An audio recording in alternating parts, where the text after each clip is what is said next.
just turned 6:03 p.m. So we will officially call the meeting of the Inclusivity Board of the City of Westminster to order. Welcome, glad to have you. Hope all is well. I just want to open it up to anyone that has like something that like maybe they'd like to share, just like a community event, something that's happening like in the community, just sort of our warm up, just kind of give us a soundbite of one item if you know of something. And we'll go around and I'll just call people really quickly, just kind of as our warm up. It's a little hard to do warm up exercises and team building when half of us are virtual, and that's okay. We'll figure it out maybe. Rich, do you have anything that you'd like to share? Oh, I suppose it could be a lot of things. I did notice that a week from Saturday, the Native American Church in South Westminster is doing a fry bread taco fundraiser, and I'm probably going to show up. Great, thank you. And we'll take notes on some of these things so we can maybe follow up and try to represent. Thank you. Steve, do you have anything? There was a great art show at the College Hill Library with a bunch of local artists. And I thought that the high quality of the art, plus people really seemed to enjoy it, as I observed one day. So it was something fun to do in the neighborhood. Okay, good. Thank you. Doug? I guess mine's more of a question than an observation. I was just wondering if anybody had heard if the city facilities are going to be open during this snow event for people to take refuge in. Good point. We were just talking about that.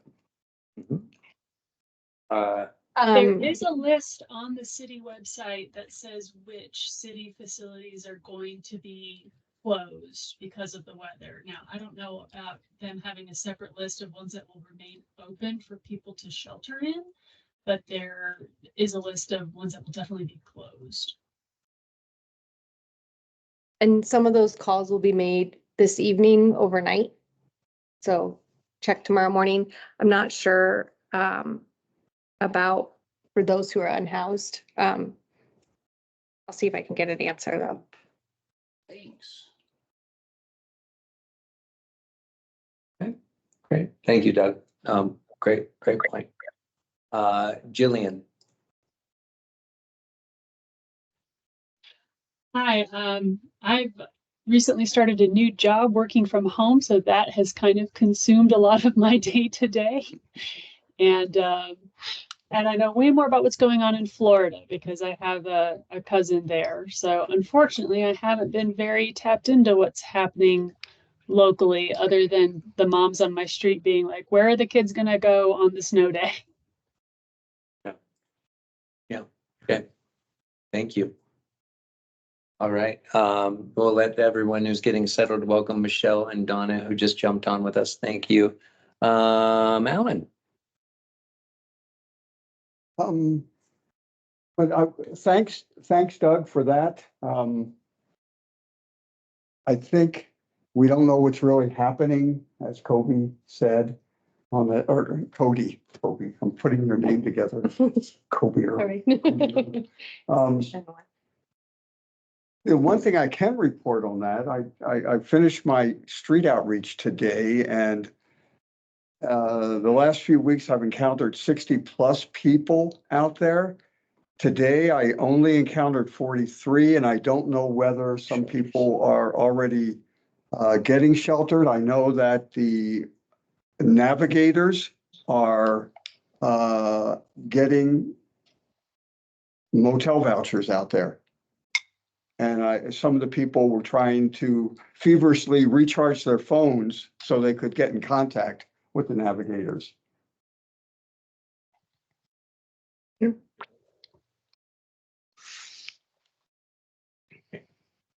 Thank you for that update, Mia. Yeah, I don't have anything to share that I know, but thank you.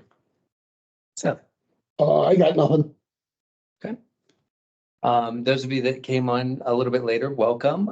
We were just talking about anything like an update of any event that maybe we should be aware of, or something that is going on in your world that we should be thinking about.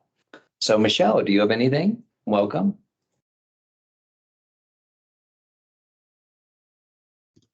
Sorry about that. I don't have anything specific to share with the group at this point in time, because I could probably go on for hours about bills here at the legislature. But there are a lot of things that I'll be more than happy to talk about probably next month. Okay. If folks are interested in knowing things that have progressed far enough that they might become law. Great. Thank you. Donna. Donna. I don't see We Donna. lost her. She's on there. Yeah. Okay. Sometimes she has to get back on a second time, like her audio doesn't always work. No worries. All right. Well, thank you all. If Donna comes back on and has something to share, we can always come back to that a little bit later in the agenda. Well, I don't know if you noticed the chat, but Councillor Ireland can see and hear us, but she's unable to speak or reveal herself because of the program here. So just so we're aware, and welcome to you, Councillor Ireland. Yes, Counselor, we're very grateful to have you here. And if you have anything you'd like to, no worries. If you have anything you'd like to share, please put it in the chat and we'll try to monitor that. Thank you for being here. We'll move on to the next agenda item, which is working and speaking with our guest, Chris Lynn, the President and CEO of Seniors Resource Center. So, Mr. Lynn, welcome. We're glad to have you. Great. Thank you so much. I really appreciate the opportunity to chat with you all. And Cody, thank you so much for all the information you provided to me and back and forth. I really appreciate that. So thank you. So Cody asked me just to speak really about a lot of the kind of the gaps that we're seeing in our older adult communities and the needs people have and the challenges that we're seeing. And for those of you that don't know, Seniors Resource Center, we're a nonprofit. We've been in operation about 45 years, and our goal is to help older adults stay living in the place they call home, whatever that looks like. And we provide all the wraparound care for them to be able to do that, non-medical. So we don't do anything medical, but we help folks with their activities of daily living in their homes. We help with some deep cleaning. If folks are facing eviction because of hoarding issues, we partner with Jefferson Center for Mental Health to help with that. And because we know that if those folks end up homeless or with that being evicted, they'll most likely be homeless. And then we also have an adult day respite care program on site at our location in Wheat Ridge. And that's for folks with Alzheimer's and dementia. And it gives their home caregivers an opportunity to have the day for themselves, to go to work or whatever they need to do. So that's really what we do. So we kind of see a wide range of folks. And all of our work is free to our clients. If they can self-pay, that's tremendous. But if not, that's fine. We have funding for all of that. But that funding is really kind of the place I wanted to start with in terms of the gaps that we're seeing. So we are funded heavily through DRCOG and their area agency on aging. And all of those funds come from the Older Americans Act and then to the state and then dispersed through the State Unit on Aging and out to all of us that provide this work. And the Older Americans Act is just getting reauthorized, but it is being reauthorized at 2018 levels. So we all know what's happened in the years between then and now, and the costs are exponentially higher. And so for us to be able to continue to provide the level of care, and not just us at Seniors Resource Center, but all of the organizations that provide care, we're all facing significant reductions in our funding. And while we don't yet have an exact number. We're anticipating a 40 to 45% reduction. So we are looking at approximately $1 million reduction annually in our funding. That's a huge, huge, huge number.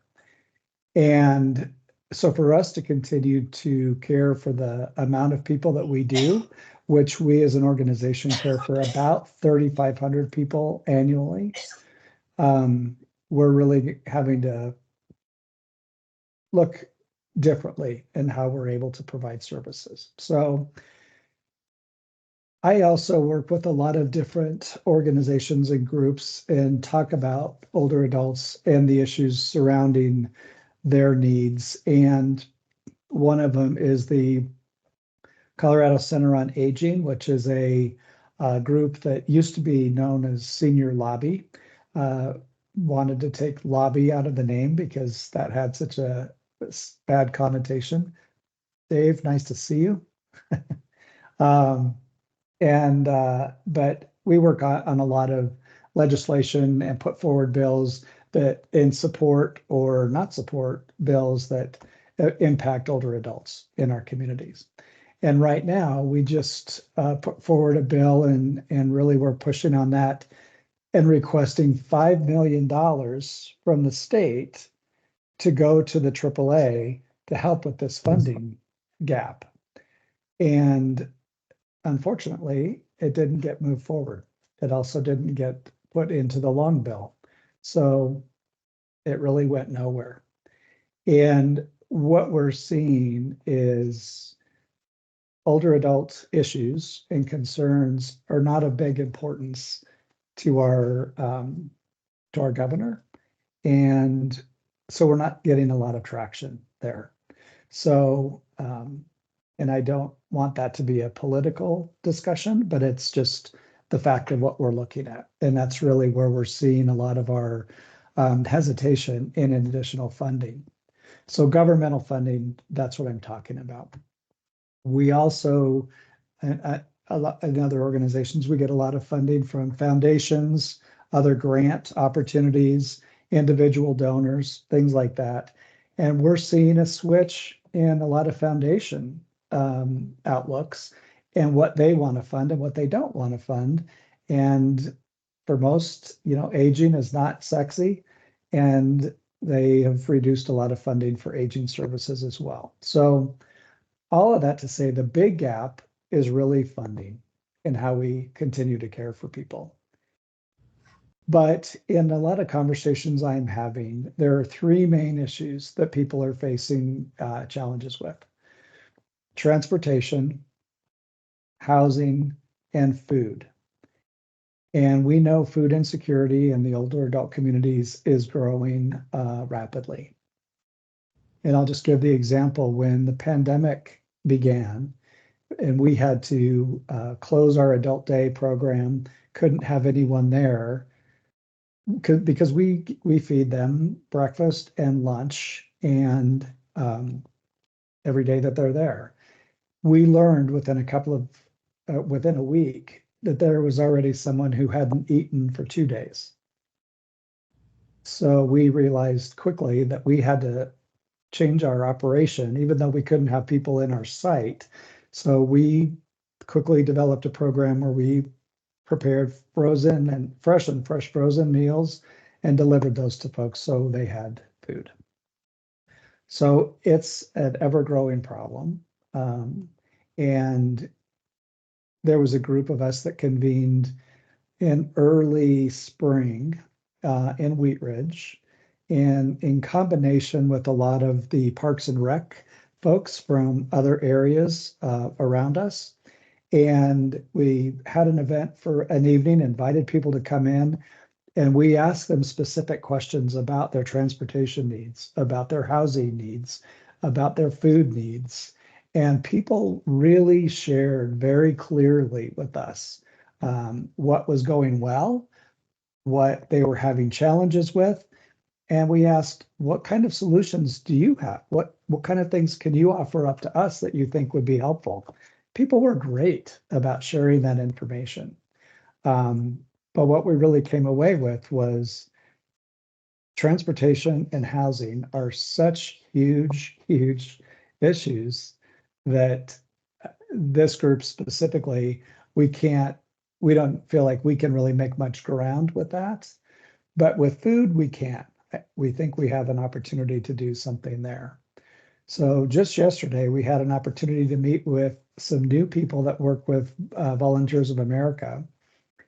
And they're working on rebuilding their congregate meal sites, which had decreased exponentially because of the pandemic. So being able to provide those congregate sites at various locations in every community gives people an opportunity, A, for food, and B, for community and just being connected with other people, because isolation is another one of the issues. So all of those things combined, you can see is escalating. And we have a gap in how we look at who is an older adult in our community. And I know I've been at Seniors Resource Center for 5 years in my role, and we used to consider, the folks that were the greatest generation, and most of those people are no longer with us. And so we have a different group of older adults now. So their needs are different. It's not the same. And then we have, I refer to as the junior seniors, and I put myself in that category. We're on our way there, but we're also potentially still caring for kids, or caring for parents or other people in our lives, but looking at how are we aging, what are we going to need and want, and how is that going to be provided for us? And we also know that the cost of living, most people's wages are not keeping up. And so that just lends to a lot of angst over how people are aging. The medical side of that, prescription drugs and all of that, that's such a different animal over there. But again, that's a huge problem for folks. So before I go on, let me just ask if you have any questions about anything I've said, or am I going down the right path that you wanted to talk about? Rich has a hand up, and Yeah, then Alan. just a quick question. You probably said this and it just went past me. What are the boundaries of your service area? We serve all the Denver metro Okay. community. Our office, we're located in Wheat Ridge, but we serve the Denver metro area. Okay, thank you. Okay, and then we have Alan, Doug, and then it looks like Counselor Ireland had something, and Jillian. So Alan. How much do you rely on faith communities to pick up where your funding can't? We don't specifically, I want to say, rely on them. We do provide those resources to folks if they have questions about, do you know of places that may have a congregate meal site or something like that? So we include those in our list of resources that we do provide for people. Thank you. Doug? Thanks. I really appreciate what you're talking about. You mentioned transportation as being an issue, and it certainly is. I was wondering, are you able to provide transportation for the seniors you're serving, or do they need to find other means to access your services? That's a great question. So when I arrived at SRC, we had a very large transportation department. And we had 65 vehicles. We were providing transportation for the community to get people to doctor's appointments and grocery store and hairdresser and all of those kind of things. But that program itself was losing $1.2 million annually because the cost of that is so high and the funding levels were not keeping up. with that program. So I worked with Frank Bruno, who's the CEO at Via Mobility, and they're out of Boulder, and they provide transportation for older adults. That is their mission. That's what they do. And so we were able to transition our program to them. At that time, they wanted to grow and they wanted more capacity. So they took all of our vehicles, they took our riders, and all of our employees from the transportation department that wanted to go to work there had jobs. So it all could move over there. So it actually worked out really well. Unfortunately, the pandemic took a huge hit in the transportation realm. And now VIA is struggling mightily with just keeping up. They actually closed their wait list. They won't even put anyone on a wait list anymore because it's so big. They know they can't possibly manage any more people. And they are only providing rides that are necessary, medical, those kind of things. So they're not able to take people to the grocery store or to the hairdresser or to the museum or whatever they would like to do. Those kind of rides just are not even possible anymore. We also use Accessoride, through RTD, and they've had to cut back services as well. So again, that's really limited. We do see VIA bringing people to Adult Day. We see Accessoride bringing people to Adult Day, but those folks have been existing riders for quite some time. So they're just on their schedule and remain there, thankfully. Lakewood has Lakewood rides, and they bring some folks to us as well, but they serve really just kind of that Lakewood area. And then we do have some folks that will use Uber or Lyft. The problem we see with that is the drivers are not really trained to help older adults. Mm-hmm. And if they're not on the curb waiting, or if they have a walker or maybe a wheelchair, a lot of times the drivers won't pick them up. And they just don't have the ability really to help those folks. So it's a problem. It's a big problem. And there's a lot of different people looking at it and trying to tackle it. But there certainly hasn't been an answer yet. Great. And Councillor Ireland had two questions. Of the 3,500 people that you serve annually, Chris, how many would you say are from the city of Westminster or in the city of Westminster? I apologize. I meant to look that number up today because I knew someone was going to ask me, and I don't actually have a number for you.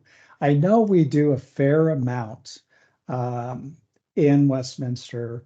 We do have a few people that come to our Adult Day from Westminster, and I think from what I know, their home care providers bring them and pick them up.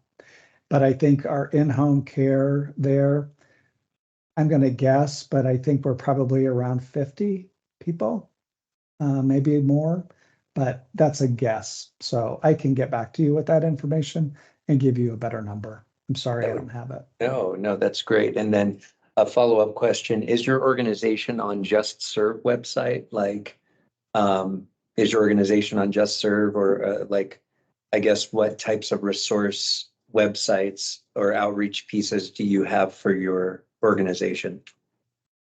I don't know about Just Serve. I've not heard of that. I'll have to find out about that. But we've been around for so long that most of the other nonprofits and other organizations that provide services for older adults, we all know who each other are, and we certainly share our names and our information and our resources, and we all have differing lists, and because those lists change constantly. For example, we all know, I don't know if you do know, but Senior Hub was in Adams County, and they unfortunately just recently closed. And so trying to help with some of the care of those folks, people were very aware of that and trying to reach out to help with that as well. Jillian will have the next question. Before we do that, I want to welcome Councillor Cormelia, who joined us virtually as well. Jillian, please. Hello. I was just wondering if you had seen or if you knew about a separate organization. Do you see sorry, I'm assuming that the services you provide are for seniors who need care. I'm wondering if you've seen seniors who are still in charge of caring for others, seniors caring for other seniors, seniors caring for grandchildren or adult children. Is that part of the population that you offer resources and help to? Yeah, pardon me. Yes, all the above. We see a great deal of that, honestly, particularly in our in-home care side. And those stories tend to be really difficult and complicated. We have a team of care managers that anyone that comes into SRC for services, no matter what it is, if it's in-home care, adult day, whatever it is, they have a care manager assigned to them. And that person really helps coordinate care for the entire home. So if it's the older adult themselves or other people in the home, that how can we help them to continue to live there and be safe and as healthy as we possibly can. So we try to work with all of them. We actually just had one of our care managers, she orchestrated this amazing thing that this woman was facing eviction because of her hoarding situation. She was taking care of her 4 grandkids who were all young kids, that their parents were not in the picture. And this woman is not well. But we worked to get her home cleared, so she was not evicted and was able to continue to care for her grandkids because they were all going to be separated into different foster care situations if it didn't get remedied. So that's an extreme story, but that's not untypical, I guess I would say. We see a lot of those kind of situations, unfortunately. Jillian said that thank you for sharing. That is heartbreaking to hear. Yeah. Steve, please. Chris, I'd like to circle back to the funding issue since I think that's a heart of the challenge, especially with a growing senior population in this country. I'll skip the editorial on the state, but that's shameful that they're not stepping up to the plate. However, they did do something recently regarding homelessness, where they've created a special tax break program where the homeless organizations can tap into that. People can make donations, et cetera. At least that gets another revenue stream from private sources. Has the senior consortium here in the state looked at that possibility on even somehow piggybacking on the homelessness act and including seniors as part of it? That's a great question. We do look at a lot of different aspects of it. The homeless issue is really quite separate, even though it includes a lot of older adults. But they really approach it quite differently. And but we know that there are some different options. We just have to be able to get in and get some sympathetic ears to really listen to it and help us move it along. And I have to say, it's not just Colorado that doesn't fund older adults. There are a few states that do pretty well with it, but our state really doesn't, but we're not alone. And I want to just add to that too, that the rural communities are really facing problems. So the Area Agency on Aging, they are all over the state in different regions. So not just the Denver Council of Governments, but so that extra 5 million that we had requested, really, there was a drop in the bucket. That 5 million was not going far. I mean, honestly, those rural areas are going to get about $1.50. It's not going to do anything to help them. It was really more of a statement to say, look, we need funding.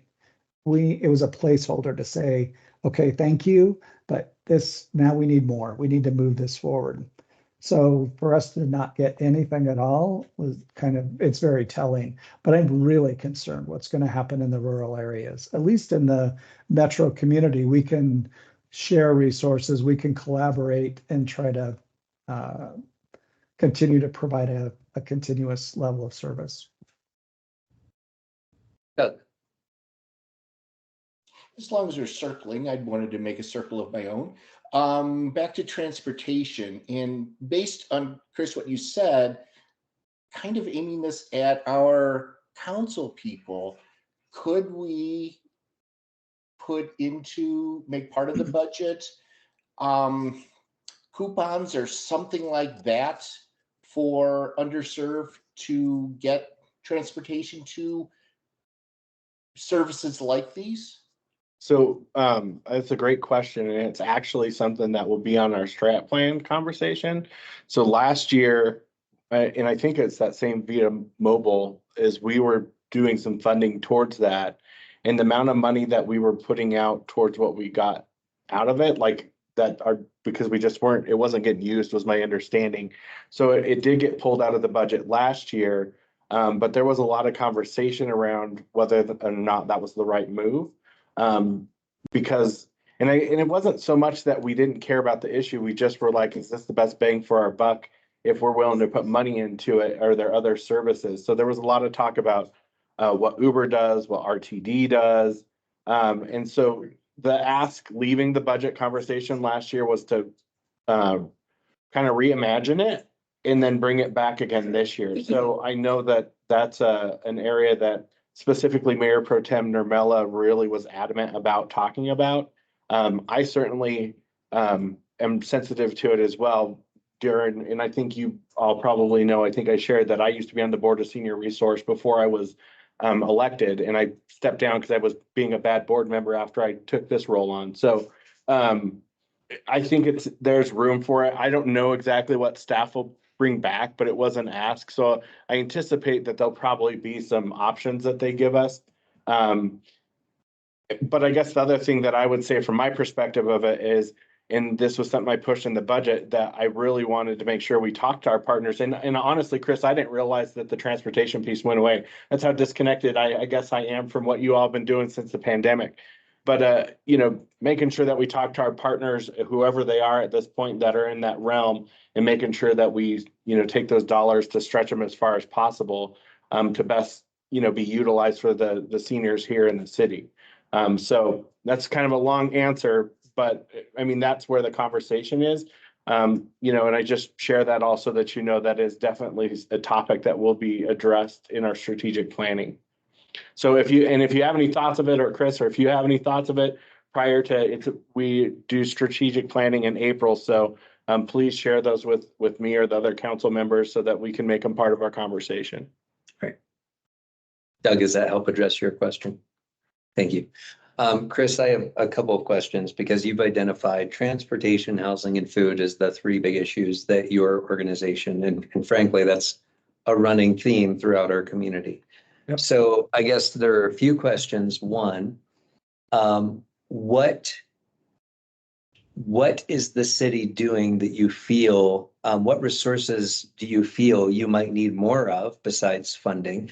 And two, would there be a way that we could explore? I know the city can't do fundraisers, but Westminster Legacy Foundation can, right? In partnership with the city to help support, what maybe are some ways forward that we as a board can take for a specific action to support you and do some outreach on your behalf, or make recommendations on your behalf to move towards city council as an advisory board? What would you say would be the big thing that we could do to support and help you?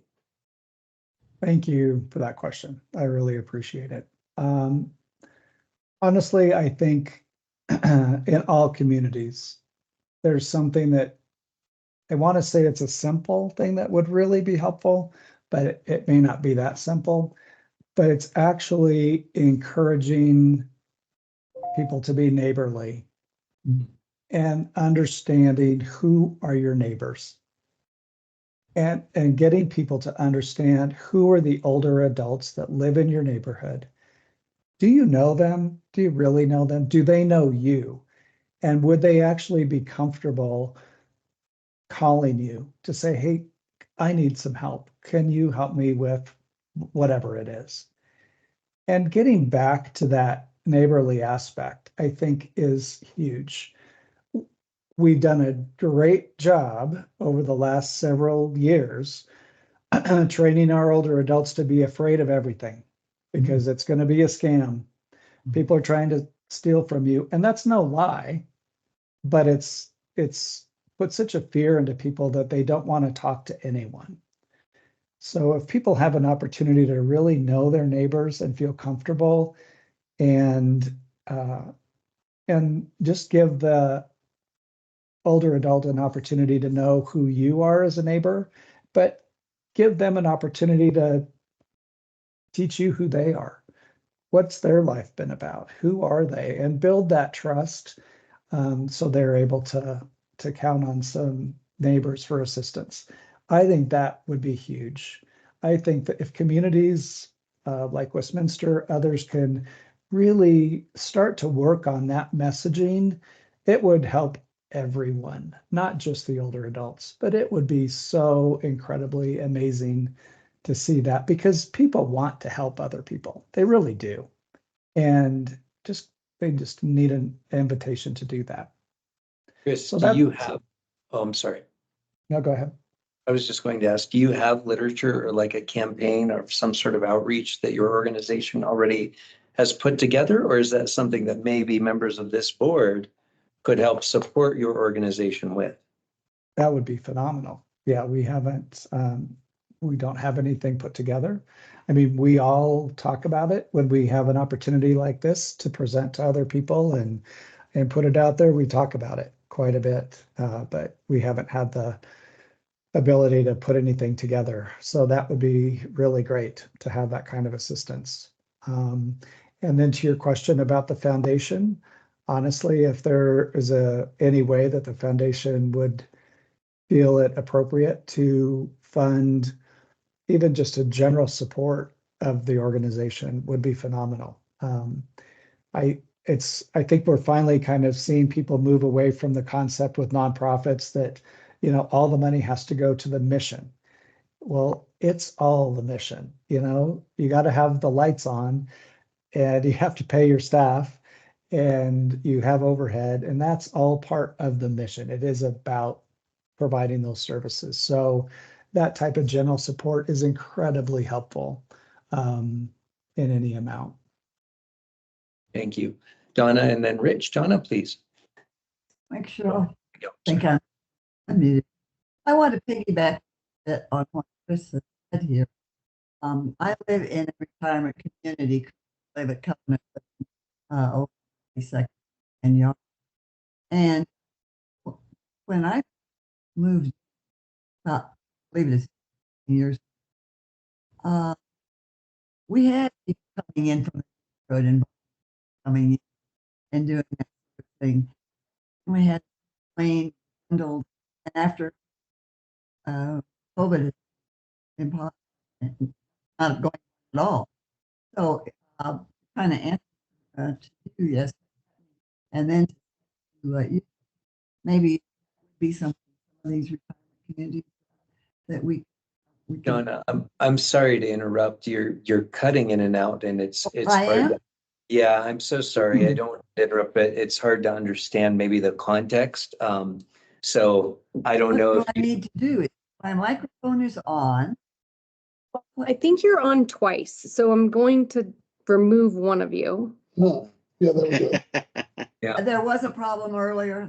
So you're probably getting an echo. Oh, it sounds better right there. Is that Yeah. much better? Yep. Yep. Sorry about that. Could you repeat, Donna? I apologize for.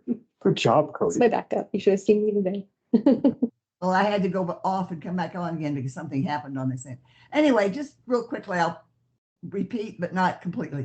Just saying to Chris here and to you fellow members, as someone who lives in a retirement community, when I first moved in, I can't believe I've been there 16 years now.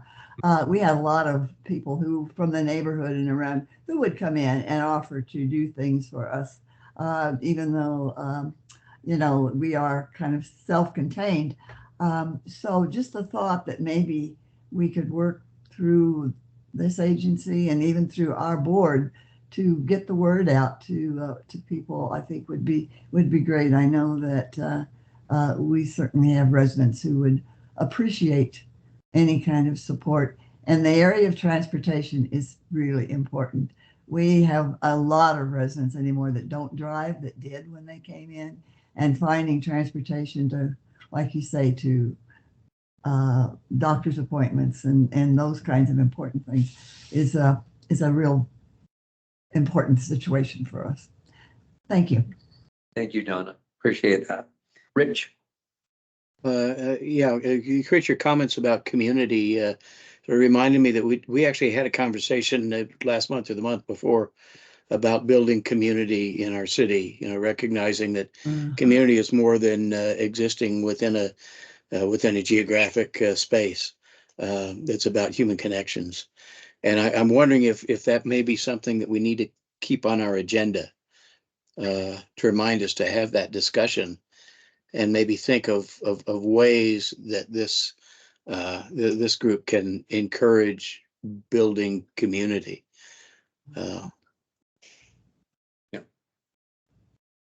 I appreciate that, Rich, and I think a lot of that too flows over to volunteering. We've also seen a decline in the amount of volunteers that are available, and for example, the congregate dining sites. They need volunteers to help with those meals because if it's at a rec center or something like that, they don't necessarily have all the paid staff to be able to help with that. But if they could get some people to come in and volunteer to help with that, goes a long way. So while we also as an organization used to have a fairly significant volunteer department, that was completely unfunded. So we had no grant funding for it. Nothing. And that was about a $75,000 a year loss. And again, when I arrived, we were not in good financial shape. We were in trouble. So that program, I transitioned to A Little Help, which is a volunteer organization. That's what they do. But they're facing financial challenges as well because they're heavily funded through DRCOG. So the more people can actually volunteer on their own in their communities, that's also a big help. Thank you, Chris. Miguel, please. Yeah, thanks, Chris, for everything. It's a lot of information. I was looking at your website. How are you getting fresh ideas to tackle this problem? I get the funding is going to be back to 2018. A lot of people work in corporations, and these corporations figure it out when they have huge cuts. Unfortunately, it's probably a lot of workforce reduction as you're probably going to experience. But I guess, are you figuring out how to do more with less? And are you able to tap into like maybe some people with different ideas? Like, is your board pretty diverse and with ideas? Have you thought about changing or growing that, moving that around? Just like, what are your strategic approaches? That's a great question.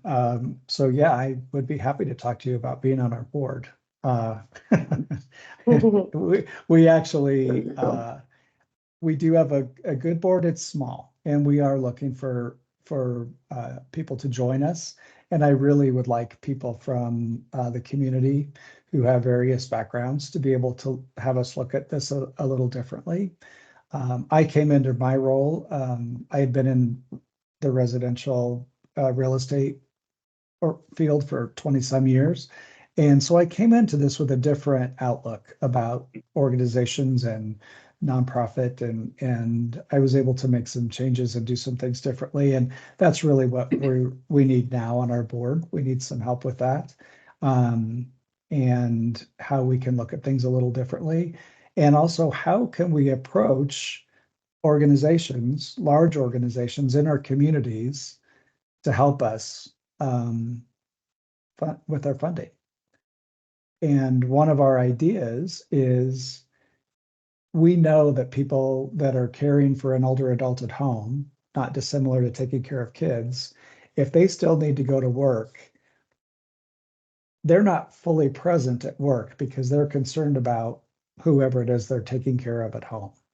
So if we, as an organization, can provide care for their person in our adult day, that allows the opportunity for the employee to actually be present at work and, hopefully contribute more to their work because they know that their person is safe. And so if we can work with organizations to provide that kind of service, maybe as a EAP benefit, that would be tremendous, and they could help us with some funding coming back at us. So that's just like one kind of idea we've been thinking about, but we certainly are open and welcome to suggestions. Great. I reached out on LinkedIn, so thank you. Yeah, thanks. All right, Yeah. thank you. And Chris, and Counselor Island just wanted to say the Just Serve website that she had brought up earlier allows you to ask specifically for volunteers in your community based on needs. So that could be a good resource to maybe potentially look at. So thank you, Miguel. Seth, did you have something? So two things. One, could you just say again real quick the stuff about the congregate dining sites? You said you were working with somebody, and I missed who it was. It's sure, it's VOA, Volunteers of America. And it's the congregate meals are separate from Meals on Wheels program, which they operate. So it's all food based, but it's different. Okay. And I learned too yesterday that they have nutrition counseling services for people, which is phenomenal. And a lot of older adults really are so confused about how to read a food label, or what is a carb, what is a protein, what should I be eating? And so they have people that'll help with those kind of counseling services, which I was so happy to hear that. It's phenomenal. And then I would just sort of randomly anecdotally share that I've gotten to meet a whole lot more of my neighbors and, talk to them more walking pets. So, maybe it's just encourage people to leave your house and walk around outside. Exactly. And then you get to neighbors are. Alan, and then Counselor DeMont. Oh, so just one comment, Chris. Have you heard? So I was visiting a friend in Coral Gables, Florida. Coral Gables, with Westminster, it's about 40% the size of Westminster, and they have these free electric buses do door-to-door service. It's actually called Free V, one word, and like buzz, it's B. They have advertising around them, so the local businesses that are encouraging want to pick up some of the older adults and get them to their stores. That's something I don't know if you're aware of that. And plus it's ecological, I guess. I'm not. I appreciate that. I've heard of those kinds of services in different communities. Unfortunately, none of our transportation providers I'm aware of are looking at anything like that. But I have a meeting in a couple of weeks with VIA, so I'll put a bug in their ear and see what they have to say about that. Or contact them. Yeah. Thank you. Coral Gables. So this is kind of both for Chris and for the board, and it's just a thought. So, I think that there's some definite correlations between the work that you all want to do and the work that SRC does. In my time there, I know I heard so many different stories about, wanting to prevent isolationism in older adults. And so, that certainly is all about, being inclusive in your community. And so when you talk about the volunteering and stuff, and this may be something that, two things. One, I feel like there is an opportunity for this board in general to start addressing groups like this, connecting with groups like this, and potentially working with staff to come up with, much like we've done with a lot of other services. Like we have a whole page of things around homelessness. And, you know, there's a lot of these services that are community partners that maybe folks in the community don't know. And I don't know that we have a place to just point to, you know, these kind of nonprofits. And whenever it's always one of those things. So we often get asked about these kind of services, and it's always, there's different views in city government about what we should cover and what we shouldn't. I'm kind of what I would consider a traditionalist in, you know, city services are this, and we have to pay for those things. So it's hard to pile stuff on top. And I've always been big in working with our partners. And so if I think about what I, you know, think you guys could really help us with is those kind of connections, and maybe coming up with some literature and connections where if we have seniors, we could say, hey, go look at these sites. And it's kind of twofold, because there's always community members who want to put dollars or volunteer time behind something they're passionate about, much like Alan is, you know, with homelessness. There are folks that are super passionate about, you know, helping older Americans. This one to me is interesting, and it's always had a big place with me, because we're all going to end up there. I mean, you know, hopefully, right? That's the goal, is to be able to be in those years and live your time out. But the other thing that, and this is probably something for staff that I, you know, and see if Chris and you guys would be interested, but when we talk about volunteers, I think you have a very good point as far as like how people get victimized, because the city does a lot of that education too. And unfortunately, we see the other side of that, where we have to, you know, take care of those issues. We have a robust volunteer program across the board. And so maybe there's some opportunity to, you know, work with groups such as yours to maybe vet volunteers. Because I think about some of the challenges you guys have brought up. They're not all going to be solved by government or nonprofits, but there's people out there that maybe would be willing to do it. Maybe we have an opportunity to come up with, you know, a ridership kind of volunteer program. But if we did it in a way where we were vetting those people for community members, and I don't know, staff would have to look and see, is that too much of a liability?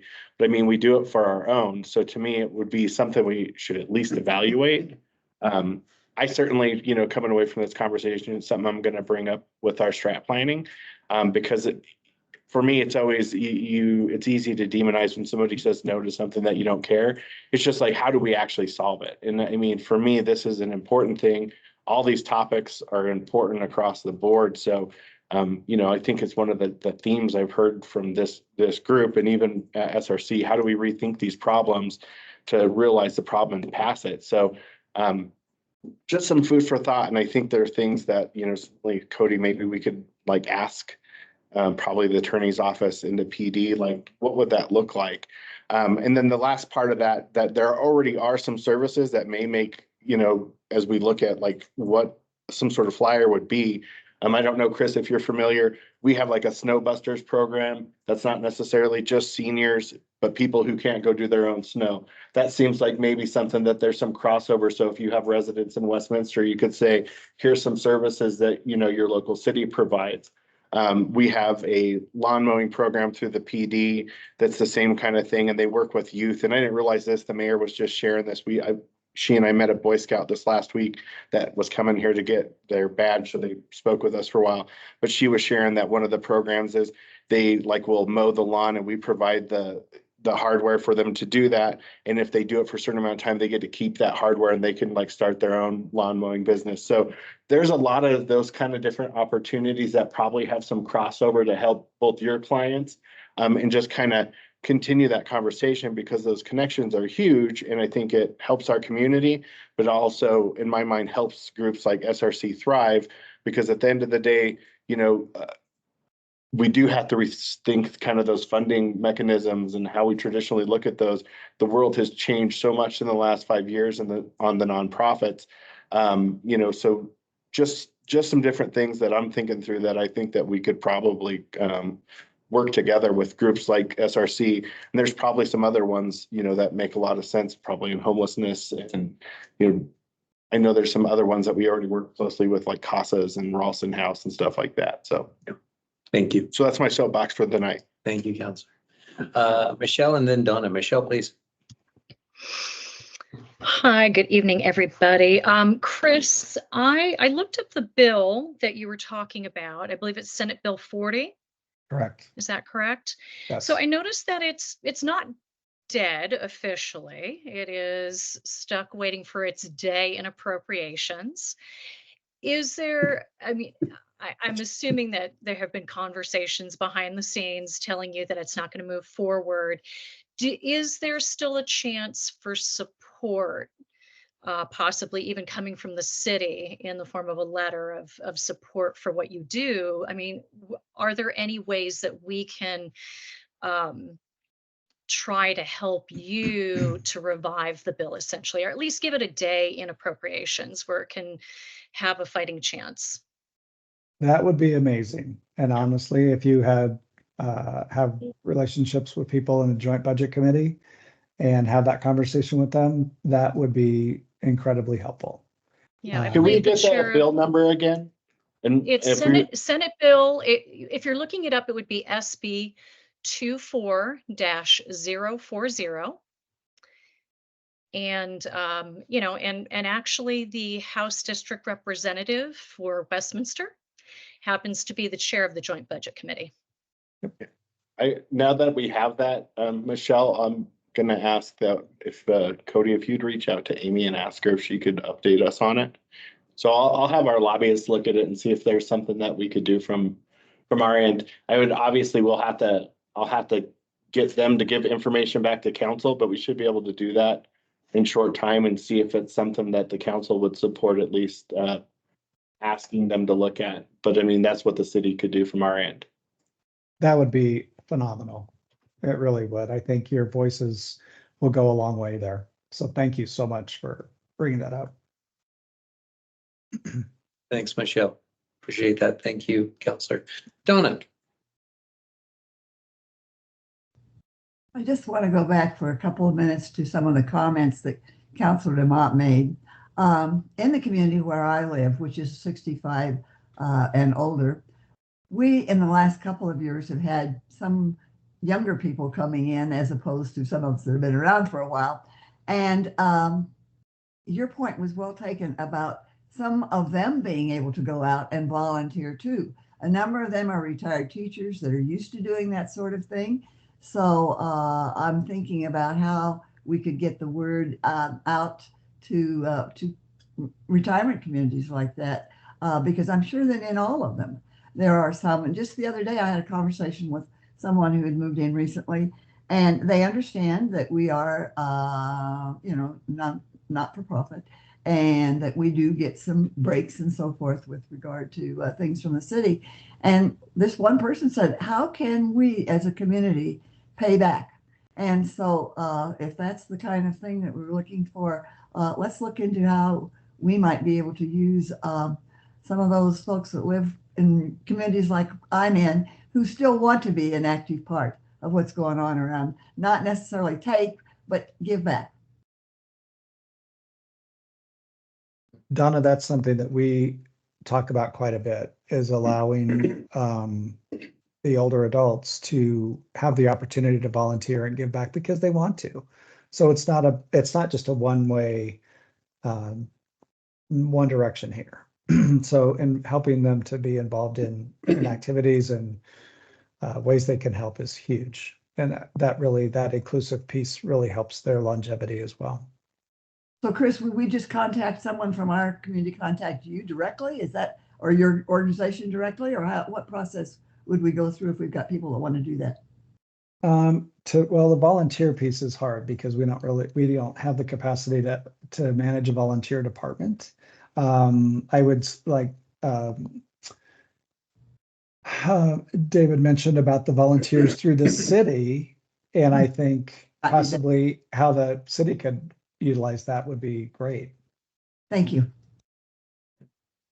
Thanks, Donna. Any other comments or questions for Chris? And Chris, we'll give you the last word, and then we can talk about implications around next steps for us. Sure. Again, I really appreciate the opportunity.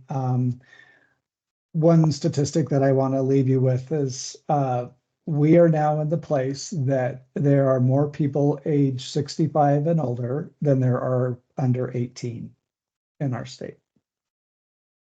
And that's a little problematic.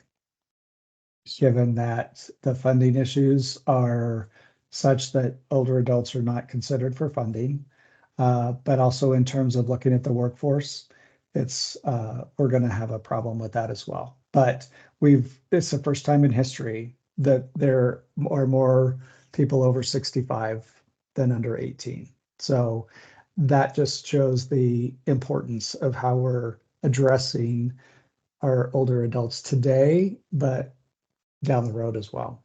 So that's it. Thank you again. I really so appreciate it. And I'm always happy to talk to anybody or whatever I can do to help move this forward. Thank you, Chris. We so appreciate everything you do. We appreciate your time, and we will carve out some time here at this meeting to discuss some potential next steps. And one of us will be in touch with you soon. Sounds great. Thank you very much. Have a good evening. Thank you for what you do, Chris. Appreciate You bet. you. Thanks. Bye. Okay. So what I'd like to do is maybe we can have a little reflective discussion under new business, if everyone is okay with that agenda piece. If we 26 minutes. Yeah, I know, we'll get through it. So, because Mayor Pro Tem Demont is great at keeping concise. So, all right. Yeah, Councilor Demont, the floor is yours. No, wait, you still have to approve minutes. Oh, yeah, we and do. you I'm sorry. You have 4 or 5 updates Oh. that I need to give you. Oh, great. Sorry. I've been away for 2 months. I don't know how to read the agenda. I apologize. Well, let's actually follow the old business. So let's review and approve the previous meeting minutes. Do we have a motion? Okay, motioned and seconded. Doug? Doug has a question. I do. I noticed that under old business in today's agenda is a conversation about Patriot Front, but that doesn't appear in the February minutes. And since we did have a discussion about that, I would like to propose that the minutes be revised to include the conversation we had about Patriot Front to bring it forward to this month then. What language would you propose adding to the previous minutes? Oh, I didn't want to put that much detail in the motion because I don't remember what all we talked about. I don't either. I think it was just mentioned that they have made, I think was it Alan or They had put stickers up around town. that they had been putting stickers up around town. You took action and talked to the people. I sure did. And I know that I saw some stuff about it. So Yeah. Cody took the ball and ran with it. Take a different set of notes over here. They're called action items. Things Cody has to do. Go ahead. I would move that the February minutes be revised to include the conversation regarding Patriot Front and that they were putting unwanted stickers up around the city, and we need to continue that conversation. Okay. I will second that. Okay, so it's been motioned and approved, so we'll go back with the amended agenda. Do we have approval of the meeting minutes from last month with the suggestions that Doug has made of changes? Do we have a motion? Motioned. Any seconds? Okay, open for additional discussion. Hearing, oh, Donnie, you have your hand up? I think it's been up. Oh. Okay. Oh, no, it's down. Okay, great. So hearing no further discussion, all in favor? Aye. Right? Hi. Okay, see hands. Just a note, Steve, Michelle, and Donna, any opposed? And does anyone abstain? Okay, so moved. Thank you very much. Next on the agenda under old business is the naturalization ceremony. Cody. Just to refresh memories, we had a brief discussion about whether or not that was something that this board could take on.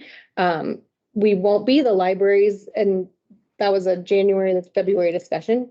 And then that reported in February that the library will continue to find a way or is trying to find a way to continue to do it. It's a pretty heavy lift because it's a federal program. So we talked about whether or not the invitations to the ceremony were public, and it's not. It's private, and the invitations only go to families, very limited number of people, also federal guidelines. But they do need volunteers. So if the program runs again, would you all be interested in volunteering to help? Potentially, yes, I see heads nodding. Sure. Yes. Okay. Absolutely. What kind of help would they need? So there's, from what I understand, is when the program, when the ceremony occurs, they do it at a public facility, and those who are being are part of the ceremony are actually escorted into the facility, and there's a need for that. There's a need to help make them feel comfortable in the space. But anecdotally, the person who runs the program previously said the person who provided security would have cupcakes and like hand them out to sort of the word like lost my words, make it more friendly so that people weren't uncomfortable, because many folks going through this process have faced pretty horrible things. And so the intention is to make them feel secure in this space. So volunteers help escort them in, get them seated, that sort of thing. And I think there's a need for a number of them. I think probably like setting up and those sorts of things. There's also a need for volunteers, and there's pretty strict, specific roles and responsibilities in being a volunteer. The questions you can't say, are you here for the naturalization ceremony? You have to ask different questions because you're not trying to draw attention to what's happening. Sure. If that all makes Does that sense. answer your question, Doug? Could we just plan to have one of us on your behalf, or one of us, I don't mind, we could approach them and create a list of opportunities, and let's just present that to the board? Well, I don't think they've got No. it planned out yet. So when it occurs, but yes, Great. yeah. Perfect. I'll Okay. tell her that we're willing to volunteer when we get there. So, Okay. feel good? Okay. Next on the agenda is patriotfront.us. This group so from the chief, this group has put stickers and banners up all over the Front Range from time to time, and they did a few years ago, and they're starting to happen again. They're monitoring the activities, but for the most part, it's just propaganda, and no real threats have come to light. So they're keeping track, but at this point weren't aware of anything specific to Westminster. So, and certainly if you're running across them or you see them or are getting it in your driveway, I think they were doing that a couple of years ago, please let the police department know. Questions on that? Okay, thank you. Digital access. So we were asked to keep this on the agenda for recurring, right? Rich, was it you who asked to keep? So I put it on there, but I also asked some questions. Okay. The first question was, has the city ever looked at supplying it as a utility? Our IT director, who's new, has said not that he's aware of. We haven't discussed that. It's a pretty big utility that we would have to undertake, and there's a lot of questions to that. Another question, the next one was, has the city looked at partnering with counties on providing internet to our residents?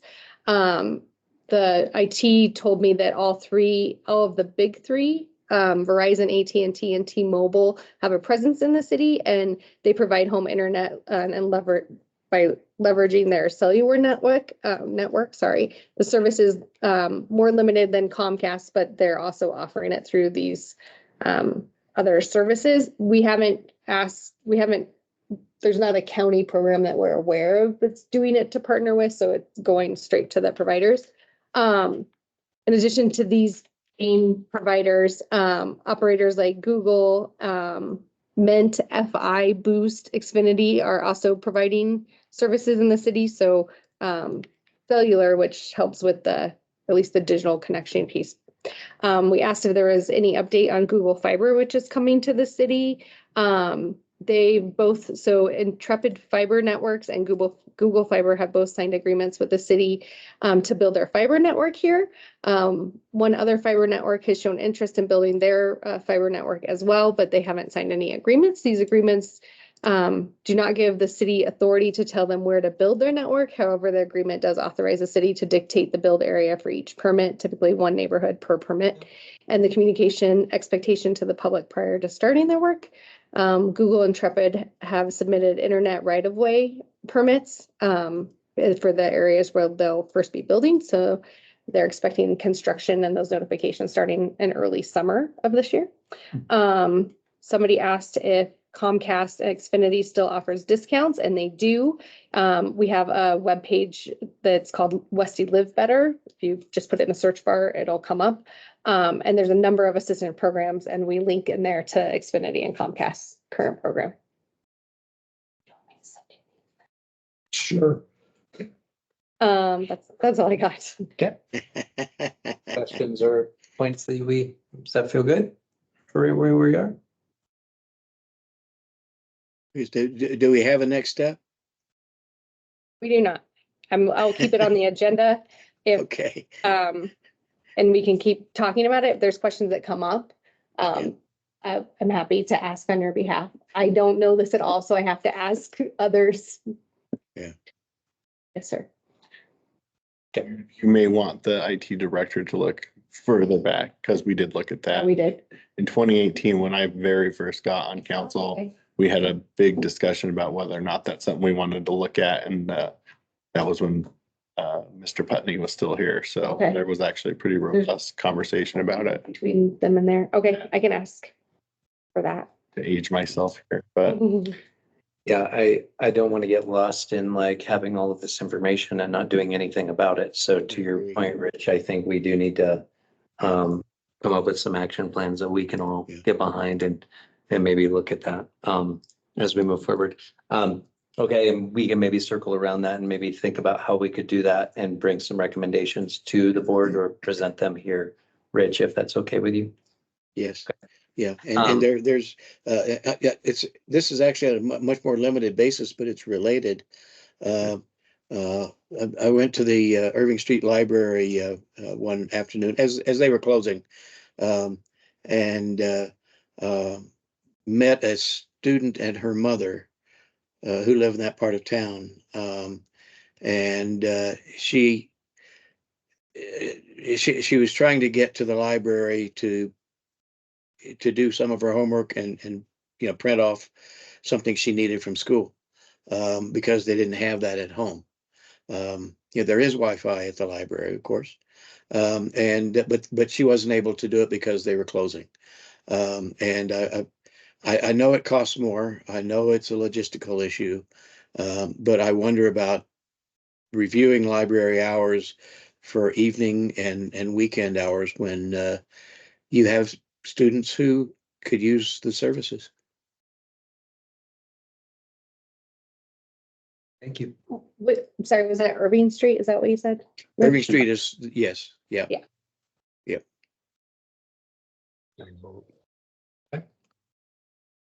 I'm looking I at do like, recognize the difficulty of doing that, but it's a service. thank you. Doug. Yeah, I just want to give the information that I have. I know that staffing is a huge issue. They are short multiple librarians at this point. A number of associates slots are open. Hiring is very difficult. And I think that is probably the major obstacle to extended hours right now. They barely have enough heads to cover the hours that they're open now. So yeah, thanks, Doug. tough. Could be a possibility of like looking at how we can support that too. Okay, Councillor Demott. big things coming up for council. Strategic planning is on April 13th. So I know we've had a couple conversations around some of the stuff that'll be on the agenda there. I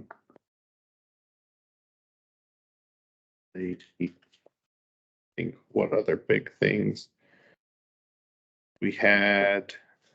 Actually had a pretty short agenda on Monday, but a really long meeting. I was here until after 1 o'clock. That's the second council meeting in a row that we were here until after 1 in the morning. So we've a lot of community participation, which is a good thing, but some hard topics. This last week, they had a lot of folks that came, and we actually had a presentation after council post about the Rocky Mountain Greenway Trail. If you're familiar with that, basically that trail that goes from the Rocky Mountain Arsenal all the way through Rocky Flats Wildlife Refuge. And so there's Councilor Zadi had questioned whether or not we should be continuing to participate in the bridge that Westminster is part of the IGA. And so basically our part is the trail's all built around it and the bridge is being built offsite. It's already contracted and sounds like money probably paid, and that bridge will be what connects the trail that's already there. So I would invite you to listen to the conversation if you want more, because that's a complicated issue and I don't want to misstate anything about it. We've had multiple long discussions recently about RMMA Airport. I'm the liaison to the CNR. Definitely strong feelings about the airport. And people don't want to hear it, but there's feelings about it both ways. I hear from a lot of constituents. I think I'm the closest to the airport of any of the council members, and that's where I've lived my whole life. So like a lot of longtime residents don't really understand the angst about it because they've always lived next to an airport. I understand the people's issues with it, and especially when it comes around lead. I would ask if you're interested in the lead conversation. We had a great presentation from CDPHE on March 4th.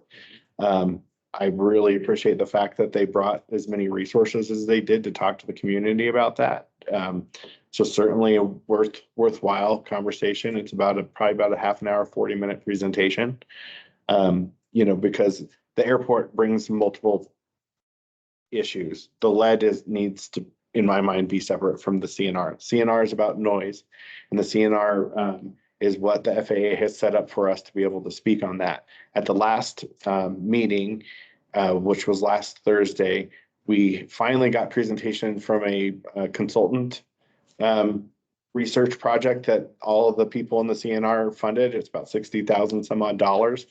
The way that the community noise roundtable works, which this isn't my structure, I would have a little bit more flex in it. But basically, if one member of the CNR says no, it's a no.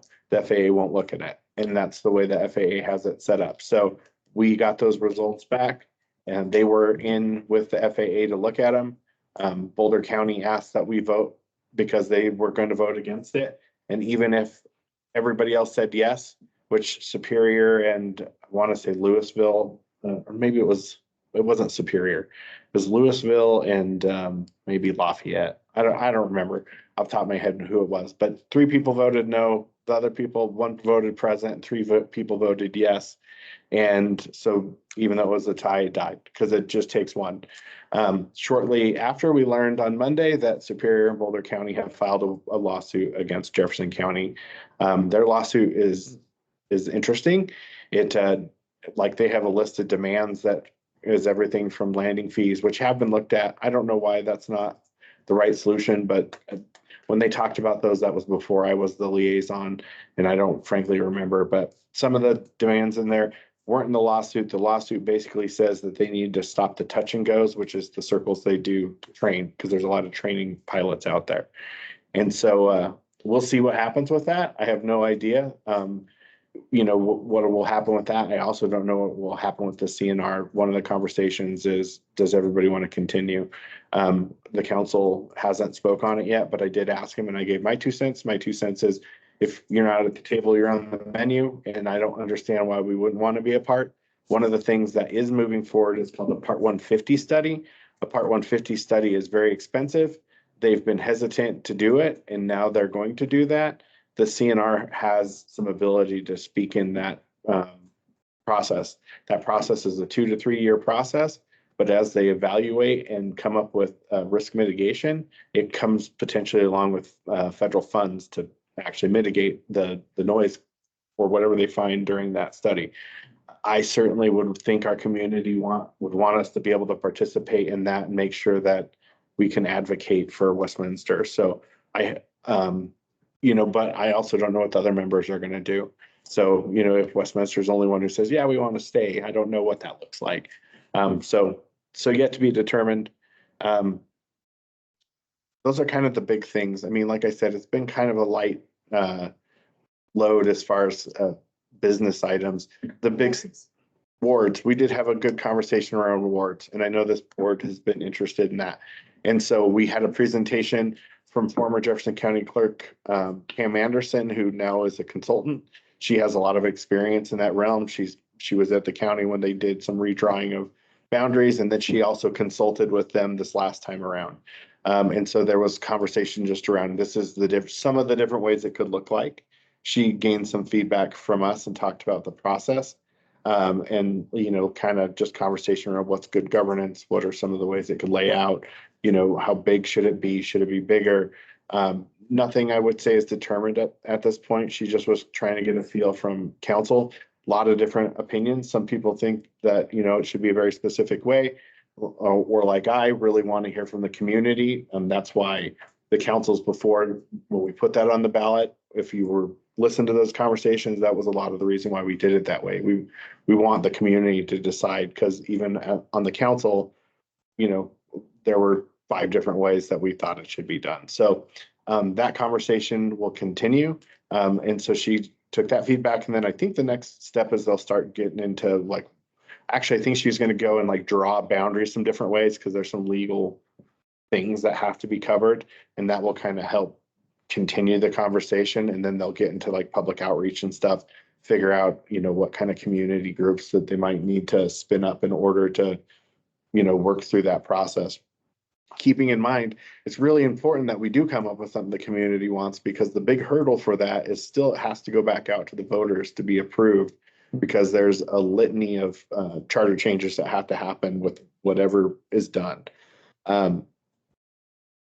Anything else that you could think of that I'm not hitting on? No, that covered it. We did do team building, I think, since the last time we met. Was it?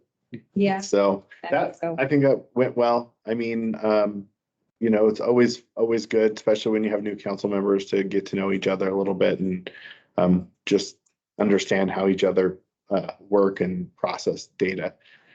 Because I think it's telling to be able to hear from somebody. This is, I think out loud, or I, talk because I think through my processes, and that helps us work together better, I think. So, okay. So no shortage of fun going on in council. Thank you, Councilor DeMar. Any questions or comments? Yeah, Doug, please. Councilor DeMar, you mentioned something at a Part 150, and I didn't know what that was. Could you explain what a Part 150?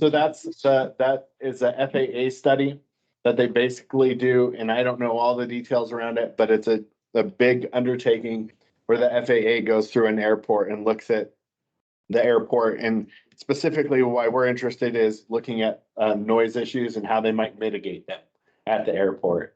And so as part of that process, it, potentially if they say, building a wall here would help, noise in this runway, you could potentially get federal dollars for that. I don't know what the real ones are, but just as a, easy example of a way to think about it. Thanks. Any further comments or questions? I have one. Please. Since council's strategic plan retreat is April 13th, which is the Saturday after your next meeting, up to you, but maybe you want to think about scheduling that, postponing that a week or something like that. Just an idea. Did you have meeting? Because a lot of your conversations keep going back to council's strategic plan. Not that I think it'll be finished in that one moment, but you might get a preview if you. I would ask this group specifically, because I know you're very interested in it, if there are certain topic areas that you would like me to bring up in that, if you would email them to me before that meeting, and just with a specific ask, and I'll make sure that I at least make them part of the conversation. I can't promise my view or anybody else's view on anything, but I'm always happy to make sure that people are thinking about the things that you guys bring up. I feel like that's what we asked you to come to these meetings and do. If we did postpone, would we be able to have an opportunity to get a draft of whatever it is that you speak about and discuss at the strategy planning meeting? Anything that comes out of that meeting. I don't think it'll turn over that fast. Yeah, it'll be a while, but sure. I would say probably by your May meeting, there will be. You should have some idea of themes and like which way it goes. Right. Like usually what happens is, so like, for example, last year, people who wanted to address more money into roads, that would have been at least pulled, and that direction would have been given to staff, like come up with action items on this. So I feel like we'd at least be able to have a temperature of the priorities that were put forward to staff. So why don't we pull a meeting forward so that we can come together and then bring some ideas to take? So your meeting's scheduled for the 10th, so you could do that on the 10th. And he'd be here and he could literally take them on Saturday too as the meeting. Yeah, they'd be But- fresh. So you keep your meeting as it is. So we could almost So keep you it could like put a a- works, Like a brainstorming session. Yeah. Yeah. Just so you know, I will not be here. City Clerk Fitch will be Okay. filling in that night. And like, we won't have any like guests coming to speak. Nope, you don't have any guests scheduled. So you That's could make that a brainstorming session. So then I would say we could put that as Will our you be here? agenda. I can be here. Okay. Can we, just so they have the current one, make sure that you get that to them, understanding it could change. We have new people, but it'll just give you a good idea of what the, current thing is, because there are, The current strategic plan. yeah, there still will be stuff that on there that I imagine isn't gonna go away. Absolutely. Because I think it was very, in my mind, I didn't hear any disagreement about the things that we put on there, but last year, there was things that other people would have wanted on there. And so I think if anything, you probably will have people advocating to expand into areas that maybe the former council didn't think was our position. Sure. And that's just my summary of it, but there wasn't anything that was in it where people were really fighting against what was in there. I think the biggest fight about anything that was in there is former Councilor Baker, had a tendency to just think that, there was too much in there, just in terms of money. And we still could have that same kind of theme. I don't know, but maybe that helps just guide your discussion. I think there could also be a lot of good action items that come as a result of maybe that meeting too. I want to honor time, so really quickly. We've been sitting a little bit, Arts Week that's coming up in April. We just had one in October. There's a reason that we're kind of doing it so quickly. The North Metro Arts Alliance, the City of Westminster, Westminster Public Schools, other organizations have come together to really try to promote an emphasis on the arts in the spring. One, there's been an initial sort of organizational meeting. It would happen last month. And we all acknowledged at the table that we needed more voices, more diversity, more input. And of course, we did have several people. I think I had a member of Su Teatro, artists that, had said that the constraints of Westminster are the fact that even our artists are getting out afforded from being able to have studio space, for example. What's the theater scene for Westminster? Why is it that our artists have to go to Denver? Why is it? So we had those conversations, and one of the foundations of that was making sure that in this week, inviting participants who reflect our demographics in the city, like making sure that we're doing outreach to programs and to diverse groups. So we have an Indigenous dance group. It's kind of like that work we did many years ago, if you remember, board, when we were asked and tasked to maybe think of and do some outreach on events. And we found, dancers from, Persian backgrounds or different cultural backgrounds. So we're trying to do that. The thing that I want to say is that's a lot of conversation. We do have a draft of schedule. If anyone here would like to be a part of sitting down and talking about the diversity, and also, Rich, this is where you come in as an artist, talking about if you either want to do some outreach to artists so they can be a part of it, because we are really trying to build this out to be sustainable and reflective of our community and the diversity within the community. We want it to be inclusive, including providing shuttle rides to specific sites for specific days so people wouldn't have the transportation issues. I know the school district is, having a bus ride loop, and the Sunset Limousine is doing a volunteer bus ride group. So we've got a lot of things, but I know your perspectives would be invaluable. So if you just email me, and I will set up a separate meeting and we can talk through things. If you want to do a little bit of a mini meeting, and I can update you, and then we can update the Inclusivity Board next time briefly about what's going on and how we've kind of modified and changed. What was the leading organization on that discussion? It's actually the City of Westminster, Okay. North Metro Arts Alliance, and Westminster Public Schools. There are others, but I can give you a full list of that. No, that's fine. And then, Rich, I wanted to talk to you about how we could involve local artists too. because there are opportunities. And the final thing that I think, we're hearing is we obviously have an opportunity with Chris and a seniors resource center to like do some action items. I think a lot of us are wanting to get back into what are we doing? How do we like serve as a board? So what I would propose is, unless somebody else wants to, I could work with maybe Counselor Demont and with Cody to outreach to Chris, get maybe a list of things that we truly need. And then I can present that to this board and we can talk about what action items, what things can we do, what are recommendations that potentially this board might consider so that we have that. And also I would like to outreach to all of you. I think it's important and critical as we get ready to do a strategic planning. What is it that you would like to see this board do in action? We can't all do everything, right? But we can strategize and do those things, especially when we get the new city strategic plan. And I think that goes back to your email as well. So, and I'm feeling that too. But those pieces feel good as we get ready to close for this. So I will work with, unless anyone wants to, and if you want to be a part of that conversation with Chris, please email me and we'll get something on board with a meeting. So we'll have the Arts Week meeting that you could be a part of. Make sure to email Counselor Demont directly about anything that you would like to see in the strategic planning. If you could copy Cody and myself, just so that we can streamline that information too. So we could be a part of that and start building the agenda in an effective way for next month. That would be helpful. Does that feel all good?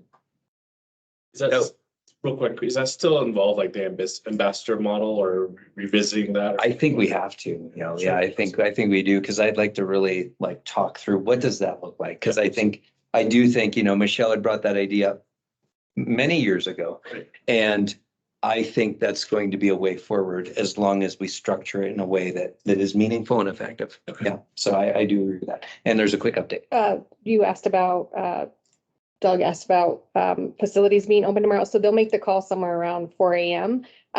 If our facilities are closed, they will all be closed. And the navigators have been very busy getting out vouchers, so they're not anticipating opening emergency shelter. Save me an email. I was gonna ask. They're not anticipating. Opening an emergency shelter because the navigators have been giving out vouchers and there's a temperature threshold and things like that. So do I understand that right? That's because they feel they got ahead of it and That's my impression from the text. That would be like bitter cold, I guess. Yeah, so it'd be snowy. Wetty, yeah, and stuff. Change the threshold. Yeah, no zero.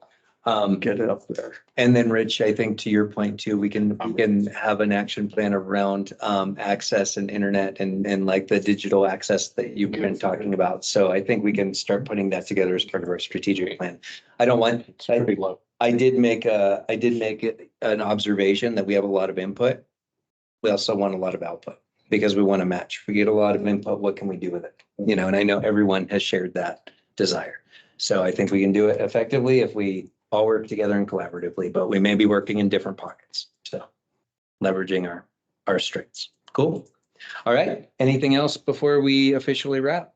I just want to make a quick mention that I have encountered just in my brief time out there, while doing the street outreach, 20 asylum seekers. And when I say, and various ages, probably from 50 years on down to child.